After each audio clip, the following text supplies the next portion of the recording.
अंधेरा।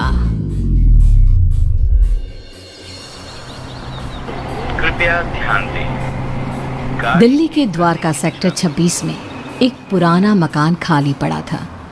आसपास के लोगों का कहना था कि 5 साल पहले मकान में रहने वाला खुराना परिवार रातों रात अचानक गायब हो गया और फिर कभी कोई उस घर में रहने नहीं आया। लेकिन आज सुबह से ही वहाँ चहल पहल थी। किसी मिश्रा परिवार ने घर खरीद लिया था और मिश्रा जी का बेटा अतुल और उसकी नई नवेली पत्नी कविता वहाँ रहने आने वाले थे। सुबह के वक्त अतुल और कविता घर में पहुँचते हैं। अतुल, घर की साफ सफाई तो बहुत अच्छी से हो गई है। हाँ, देखकर लगता नहीं कि 5 साल से बंद पड़ा है। हाँ, लेकिन इतने दिन से कोई इसे संभालने क्यों नहीं आया? अरे कविता, इस मकान के मालिक का कोई अता पता नहीं, कहाँ चले गए कोई नहीं जानता। तो फिर आपने घर को किससे खरीदा?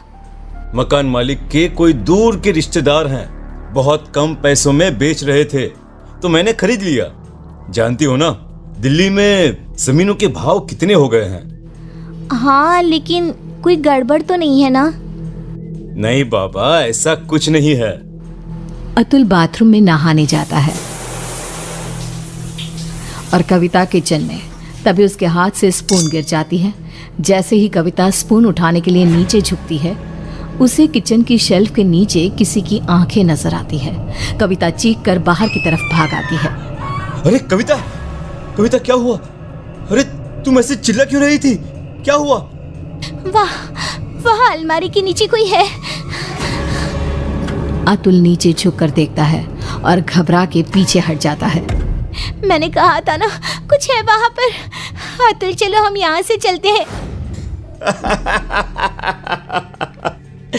तुम भी ना कविता, वहां कॉकरोच है और कोई भूत नहीं है। एंड आई नो तुम्हें कॉकरोच से कितना डर लगता है। अतुल, मैं सच कह रही हूँ, वहाँ कॉकरोच नहीं बल्कि कुछ और था। किसी की आंखें। मुझे डर लग रहा है, मैं यहाँ नहीं रह सकती। अतुल कविता की बात नहीं सुनता और रात होने की वजह से कविता को सोने के लिए कहता है। डर की वजह से कविता को नींद नहीं आ रही थी।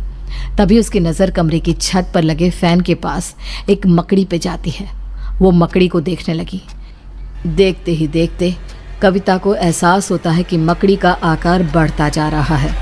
कविता घबरा कर चीखने की कोशिश करती है, पर तभी वो देखती है कि मकड़ी एक डरावनी शक्ल में बदल गई।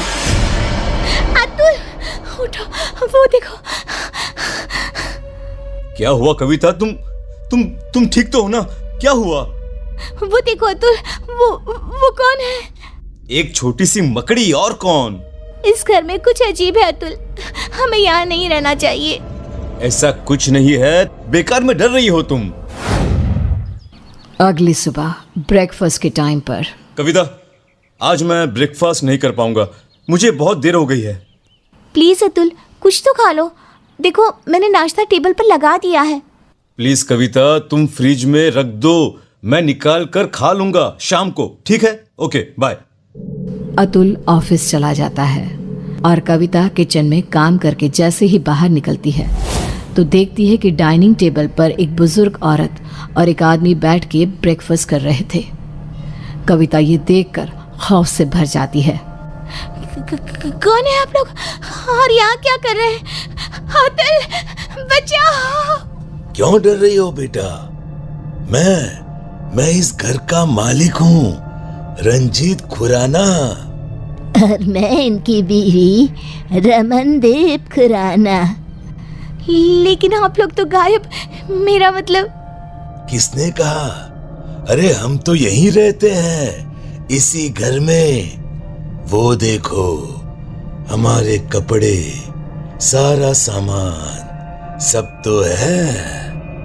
लेकिन बेटा, जब से तुम आई हो ना, हम बड़े खुश हैं। अकेले पड़ गए थे ना। कविता ने चारों तरफ देखा और वो हैरान रह गई कि घर में खुराना और उसकी बीवी के कपड़े और सामान नजर आ रहा था। कविता घबराहट की वजह से दरवाजे की तरफ बढ़ती है ताकि वहां से बाहर जा सके। तभी एक यंग औरत उसके सामने आ जाती है। कहाँ जा रही हो? मेरे मम्मी पापा ने कहा ना कि वो अकेले हैं, उनका ख्याल कौन रखेगा? कौन है आप सब? कौन है? जाने दीजिए मुझे। मैं इनकी बेटी हूँ ना, क्या करूँ? मैं तो मरने के बाद इनका ख्याल रख नहीं सकती। अब तुम्हें ही ये काम करना होगा ना।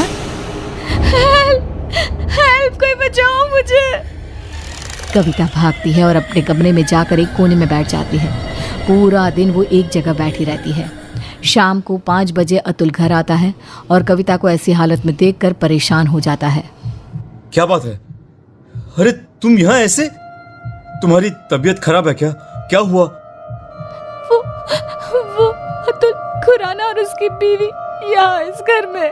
कौन खुराना? कविता, ये क्या बहकी बहकी बातें कर रही हो तुम? इस घर के मालिक अतुल वो यही है, इसी घर में। मैंने उन्हें देखा है और उनकी बेटी भी।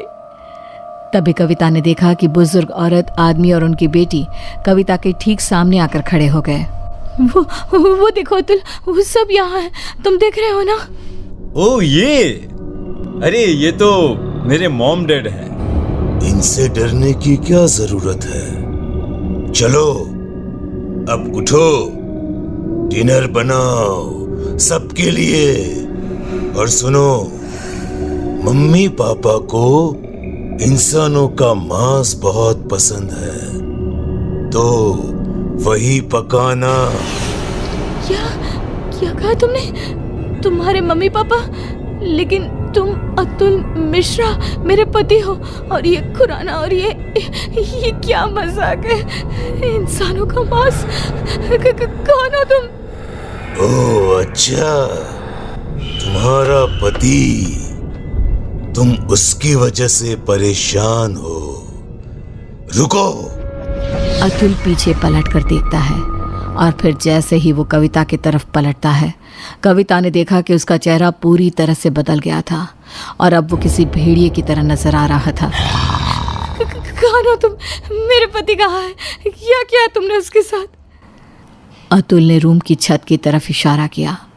कविता ने देखा कि अतुल का शरीर रूम की छत पे चिपका था। वो मर चुका था।